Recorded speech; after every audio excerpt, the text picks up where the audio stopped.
Have you ever felt like we're just stuck? Like we're using old maps to navigate a totally new world? We keep trying to fix these massive problems. Climate change, inequality, but the solutions just don't seem to work. Or worse, they backfire.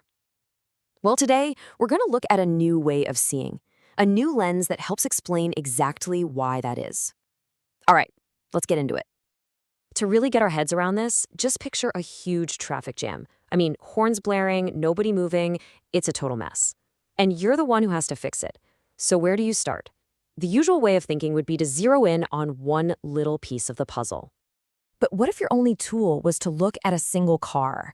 I mean, you could check its engine, you could check the tire pressure, you could even talk to the driver. But is any of that really going to tell you why the entire system is gridlocked? No way, right? It's impossible. You're missing the big picture. And that, right there, is the exact trap we fall into with our planet's biggest challenges. So that mistake, focusing on one car instead of the whole traffic flow, it leads us right to our first big question.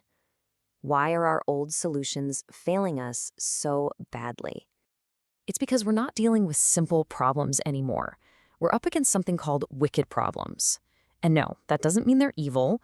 It means they're incredibly complex, tangled, and interconnected. You know, poverty is linked to education, which is linked to healthcare, which is linked to the environment. You pull on one string and the whole web just shakes. And if you want a perfect, kind of unbelievable example of this in action, there's this wild story from Borneo back in the 50s. They wanted to get rid of malaria, so they sprayed a pesticide to kill mosquitoes. Success! But the pesticide also poisoned other insects, which were eaten by lizards. The local cats ate the poisoned lizards and died off. So what happens when the cats are gone? The rat population exploded. And to fix that new problem, they literally had to airdrop cats into the jungle. See? One simple solution created a chain reaction of total chaos. So if we want to avoid accidentally airdropping cats into our problems, we need a better way of seeing things. We need a mental tool that helps us see the entire system, not just the one car or the single mosquito. And that tool is called the iceberg model. You know how an iceberg works, right? The vast majority of it is hidden underwater. All we see at first is just the tip. In systems thinking, we call these the events. This is the stuff that makes the headlines. So let's take a farmer protest, for example. The protest itself, that's the visible event. It's the thing that grabs our attention. But if we look just below the surface of the water, we start to see patterns. We start asking, hey, has this happened before? And we might realize, you know what? These protests aren't a one-time thing. They seem to happen every couple of years, usually right when crop prices take a nosedive. All of a sudden, it's not just a random event, it's a repeating pattern. Now we go even deeper, down into the iceberg, and we find the structures. Here, we have to ask the big question. What is causing this pattern to happen over and over again? This is where we find the invisible rules of the game. Things like global market forces, or specific government policies, or trade deals that are all set up in a way that keeps pushing those crop prices down. And finally, we get to the very bottom, the massive base of the iceberg. These are the mental models. These are the deeply held beliefs, the assumptions we all have that hold the entire structure in place. Beliefs like economic growth is always good no matter what, or nature is just a pile of resources for us to exploit. These powerful, often unspoken ideas shape everything else we see up at the surface. And this is the whole point of seeing the iceberg. Instead of just reacting to the events at the very top, systems thinking teaches us to look for leverage points way down deep in the structures and mental models. Why? Because a small, smart change down there, a tweak to a policy or a shift in a shared belief, can create a massive ripple effect that changes the entire system. Okay, so now that we have this new lens, this new way of seeing, let's point it at one of the biggest systems on the planet, our global economy. Because if any structure needs a fundamental redesign, it's gotta be this one. For pretty much the last century, our economy has been totally linear. It's a straight line. We take resources from the earth, we make stuff, and then we throw it away. Away usually means a landfill. It's a one-way trip to the dump. The alternative is a circular economy, and it's a complete paradigm shift. It's a system where there is no away, because waste itself is designed out of the picture from the very beginning. One of the core ideas behind this is called cradle to cradle, or C2C for short.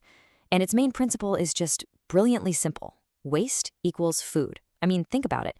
In a forest, there's no such thing as a landfill, right? A fallen leaf isn't waste, it's food for the soil. C2C just says, hey, let's design our products with that same natural genius. So C2C thinking splits everything we make into two clever categories. First, you have biological nutrients. This is stuff that can safely go back into the soil and biodegrade, like a compostable t-shirt or packaging. Then you have technical nutrients. These are man-made materials like high-quality metals or plastics that are designed to be used over and over and over again forever, without ever losing their quality. They just stay in a closed loop.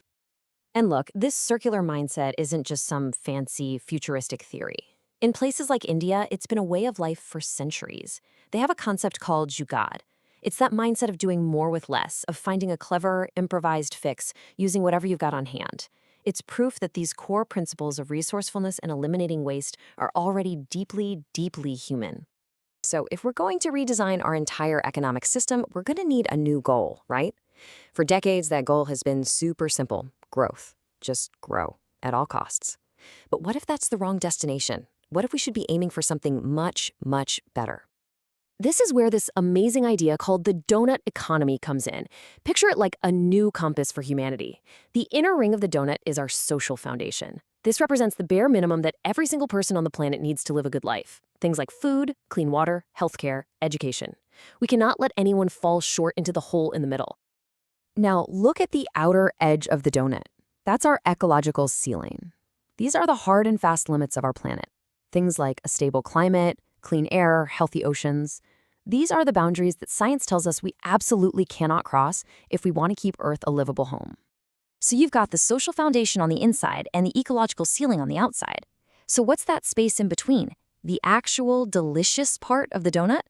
That is the goal. That's the sweet spot. It's the safe and just space where all of humanity can thrive, where everyone has what they need, and we're not destroying our planet in the process. The economist who came up with this brilliant model, Kate Raworth, she puts it perfectly. She says, the goal is to create economies that allow us to thrive whether or not they grow. Just let that sink in. That is the huge mental shift, moving from a goal of endless growth to one of balanced thriving. So we've gone from looking at one car in a traffic jam all the way to seeing the whole system, from our broken linear economy to a brand new goal for humanity. And this brings us to one last really personal question for you. Now that you have this new lens, what's the biggest mental model, that deep belief at the very base of your own iceberg, that maybe, just maybe, you need to change?